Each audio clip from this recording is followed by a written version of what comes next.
തുറന്നേ കണ്ണൂർന്ന് നീ കൈമാറ്റ് അവന്റെ വികാരം കാണിച്ചു.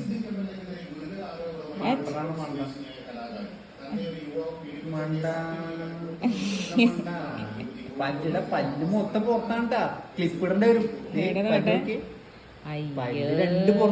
പല്ല് പൊന്തിയില്ല അച്ചു, പല്ലൊക്കെ പൊന്തിരിക്കും. പല്ല് പൊന്തിയില്ലോ, പല്ലിനിക്ക് മറ്റേ ക്ലിപ്പ് ഇടേണ്ടി വരും, കമ്പി ഇടേണ്ടി വരും. നീയിപ്പ എന്ത് ചെയ്യും? കമ്പി ഇടണ്ടേ? ഇതോക്കി ഇതോക്കി പല്ല്. അയ്യോ അയ്യോ, ഹോസ്പിറ്റലിലോണ്ടേ. നമുക്ക് ഹോസ്പിറ്റലിലാ. ദേ നോക്കി പല്ല് ദേ പൊന്തി, നോക്കിയേ പുറത്തേക്ക് വന്നുടോ. അയ്യോ അച്ചു, ഹോസ്പിറ്റലിൽ പോട്ടാ.